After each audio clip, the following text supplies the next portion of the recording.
Hello दोस्तों, चलिए आज हम लोग बात करते हैं जीडीपी की। जीडीपी फुल फॉर्म क्या होता है इसका? Gross domestic product. हिंदी में हम इसे बोलते हैं सकल घरेलू उत्पाद। क्या बोलते हैं? सकल घरेलू उत्पाद। किसी भी देश के लिए जीडीपी बहुत ज़रूरी होती है। जिस देश की जीडीपी जितनी अच्छी होगी उस देश की आर्थिक स्थिति उतनी ही मजबूत होती है। डेफिनेशन देख लीजिए। निश्चित समय अवधि जो कि सामान्यतः 1 वर्ष का होता है, ठीक है ना, 1 वर्ष का होता है। तो निश्चित समय अवधि में किसी देश की राजनीतिक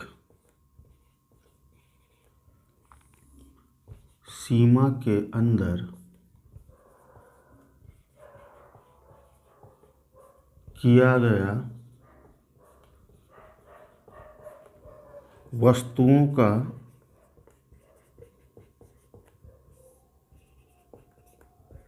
उत्पादन और दिए गए सेवाओं का अंतिम मूल्य जीडीपी कहलाता है। ये तो हो गया डेफिनेशन कि एक निश्चित समय अवधि में, जो सामान्यतः 1 वर्ष का होता है, में किसी देश की राजनीतिक सीमा के अंदर किया गया वस्तुओं का उत्पादन और दिए गए सेवाओं का अंतिम मूल्य जीडीपी कहलाता है। लेकिन आपको इसमें राजनीतिक सीमा, ठीक है, वस्तु, सेवा, अंतिम मूल्य, पहले ये समझना पड़ेगा कि ये होता क्या है।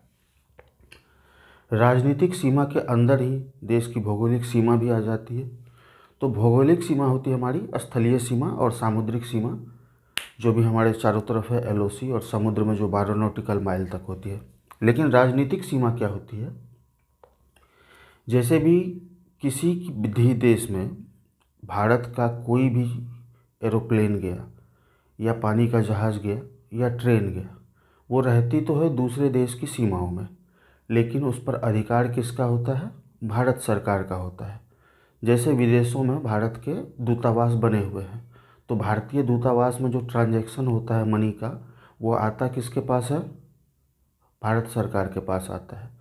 तो वो जो होता है वो भारत की राजनीतिक सीमा के अंदर होता है। दूतावास होता तो है किसी और देश में, लेकिन उस पर अधिकार किसका होता है? भारत सरकार का होता है। अब वस्तु क्या होती है? वस्तु होती है टेंजिबल गुड्स, जिसको हम टच कर सकते हैं, कहीं भी अपने साथ लेके घूम सकते हैं। जैसे बोर्ड हो गया, मार्कर हो गए, मोबाइल्स हो गए। सेवा क्या होती है? सेवा आप जब पैसे देते हो उसके बदले आपको कोई फिजिकल चीज़ नहीं मिलती है, लेकिन आपको फील होता है कि आपको कुछ मिला है, उससे आपको बेनिफिट हो रही है। जैसे आप किसी टीचर के पास पढ़ने जाते हो, तो वो जब आपको पढ़ाते हैं तो कोई भी फिजिकल चीज़ नहीं देते हैं। जो आपको वो पढ़ाते हैं वो आपको फील होता है, वो आपको समझ आता है और वो आपको फ्यूचर में काम आता है। लाइफ इंश्योरेंस कंपनी है, वो आपको सेवा देती है। जैसे एरोप्लेन हो गया, ट्रेन हो गया, बस हो गया, वो आपको एक जगह से दूसरे जगह पे छोड़ देती है ले जाके, या आपके गंतव्य स्थान तक पहुंचा देती है। तो आप उसको घर नहीं ले जा सकते हो। बस को, ट्रेन को आप घर लेके नहीं जा सकते हो, एरोप्लेन को घर लेके नहीं जा सकते हो। वो आपको एक जगह से दूसरे जगह पे पहुंचा देती है। तो वो होती है सेवा। वस्तु क्या होता है? जिसको हम टच कर सकते हैं, अपने साथ कहीं भी लेके घूम सकते हैं। उसको हम कहते हैं वस्तु। और सेवा क्या होती है? जिसको हम टच नहीं कर सकते हैं, फील कर सकते हैं और उसका बेनिफिट उठा सकते हैं, उसको हम कहते हैं सेवा। अब अंतिम मूल्य क्या होता है? फिनिश्ड गुड्स के बदले जो आप पैसा देते हो उसको हम बोलते हैं अंतिम मूल्य। जैसे एक मार्कर है, मार्कर बनाने में ये कैप लगता है, ये कवर लगती है, इसमें नीब लगता है, फिर इंक लगता है। आप इसके पैसे अलग अलग नहीं देते हो। दुकानदार को आप कैप के पैसे अलग नहीं देते हो, कवर के पैसे अलग नहीं देते हो, नीब के पैसे अलग नहीं देते हो, इंक के पैसे अलग नहीं देते हो। आपको जब ये प्रोडक्ट पूरी तरह से मिलता है दुकानदार की तरफ से, तब आप इसके पैसे देते हो। तो फिनिश्ड गुड्स के बदले जो आप पैसा देते हो उसको हम बोलते हैं अंतिम मूल्य। सपोज दैट आप मोबाइल लेने गए, तो मोबाइल हज़ारों पार्ट्स से असेंबल होके मिलता है, ठीक है। उसके जो हज़ारों पार्ट्स है उसका अलग अलग पैसा आप नहीं देते हो दुकानदार को। आपको जब एक प्रॉपर मोबाइल चलती हुई अवस्था में मिलता है तब आप उसके पैसे देते हो। तो वही कहते हैं कि फिनिश्ड गुड्स के बदले जो हम पैसा देते हैं उसको हम बोलते हैं अंतिम मूल्य। एक बात और समझ लीजिए कि जीडीपी, भारत देश के अंदर चाहे वो किसी भी देश की कंपनी हो, किसी भी देश की, चाहे अमेरिका हो, रसिया हो, जापान हो, चाइना हो, एट्सेट्रा, किसी भी देश की कंपनी अगर भारत की राजनीतिक सीमा के अंदर कोई भी वस्तु का उत्पादन कर रही है या सेवा दे रही है और भारत के अंदर ही अंतिम मूल्य प्राप्त कर रही है उन वस्तुओं का और उन सेवाओं का, तो वो जुटेगा किसमें? भारत की जीडीपी में। जीडीपी अच्छी होगी तो इसका बेनिफिट क्या है? अगर जीडीपी हमारे देश की अच्छी होगी, इसका मतलब है कि हमारी उत्पादन क्षमता अधिक है। उत्पादन क्षमता अधिक है, इसका मतलब क्या है? लोगों की खरीदारी करने की कैपेसिटी ज़्यादा है। यहाँ पे जो प्रोडक्ट बनते हैं उसकी खपत ज़्यादा है। उससे होगा क्या? विदेशी कंपनियाँ आकर्षित होगी, भारत में इन्वेस्ट करना चाहेगी कि उनका प्रोडक्ट अगर यहाँ बनेगा तो अच्छे से बिकेगा, ठीक है। तो उससे होगा क्या? यहाँ के लोगों को रोज़गार मिलेगा। जब यहाँ के लोगों को रोज़गार मिलेगा तो वो भारत सरकार को इनकम टैक्स भी देंगे, तो सरकार की भी आमदनी बढ़ेगी।